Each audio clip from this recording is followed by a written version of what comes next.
Hello, Miriam. Thank you so much for giving us the first tour inside of Gumuchian here in Manhattan. It's so nice to have you here. It's going to be a very exciting day for us. We're thrilled to be here. Thank you. Your family has been in this business for 5 generations. That's correct. Can you tell us exactly where it all started, or who started it all? The jewelry part was all started by my mother, Anita Gumuchian, who to this day still works. She had us when she was very, very young. I'm not allowed to say her age. And she was always coming. She was always working with my father, more on the financial side, in his office in Antwerp, Geneva, and New York.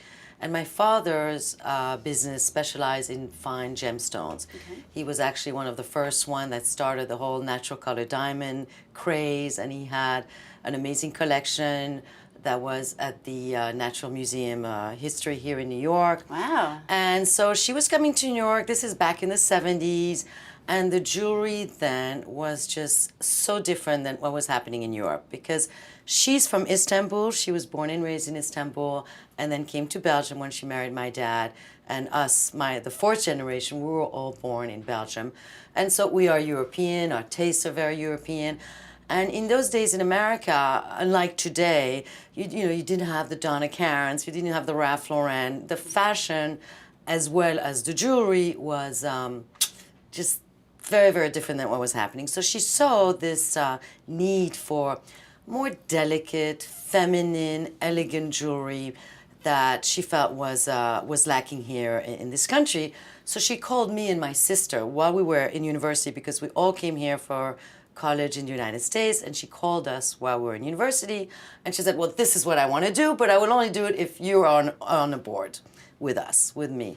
So I don't think we even thought about it for a day. I mean, right. I know I said right away yes. Of course. And I believe my sister did the same thing. So right fresh out of college, as a matter of fact, even while we were in college, we would work with her, like, summer internships, right, and get involved in the business as well. And you still source your own diamonds out of Antwerp, right? Exactly. So the men are not involved in this business, only in the supply end. So my brother, and he's a key person, he supplies us with all our diamonds. And what is very, very important to us is the make that we use on our diamonds.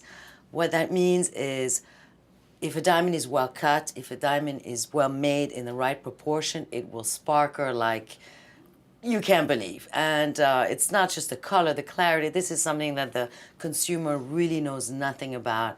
So it's all in the design? It's all in the way the diamond was cut. Okay. And then our job, the girls, is to give these, our motto is show as little metal as possible here. It's all about the diamond. So our jewelry is very classic, very elegant, but my customers tell me my jewelry sparkles across the room. And that's something that just makes our day. When my sister and I, we hear that, or my mother, just people say, wow, your jewelry just has so much sparkle. Automatically we get a smile, because that's what, ultimately the design should be beautiful, but the jewelry should really pop. Because after all, we make a very, very fine piece of jewelry. Now, what inspires someone to make a certain design in a piece of jewelry? Very, very interesting. My sister and I, we get our inspiration from so many different things. You would laugh. Sometimes I take the subway every day. I think of something, an idea. Same with her. She's in the park with her kid or a dog, and she comes up, we have a lot of floral. Our jewelry is very organic. It's never like straight lines. It's always, I don't know, circle, feminine, fun, but classic. A Gumuchian piece is here to look good today, and it's here to look good tomorrow, and to pass on to your grandchildren. We always pay attention that the styling is not going to be, oh, that's so, 2010. Right. A Gumuchian piece, as a matter of fact, one of our bestseller item, our iconic three-prong setting, is something that we've been doing since the beginning, and it's still our #1 seller. That setting is still something that will just never go out of style. It's just something that... classic, but still very trendy. Classic and trendy. It's like, I don't like to compare myself to a Chanel, but a Chanel suit from 20 years ago you can still wear it today. And the same thing with a Gumuchian piece of jewelry.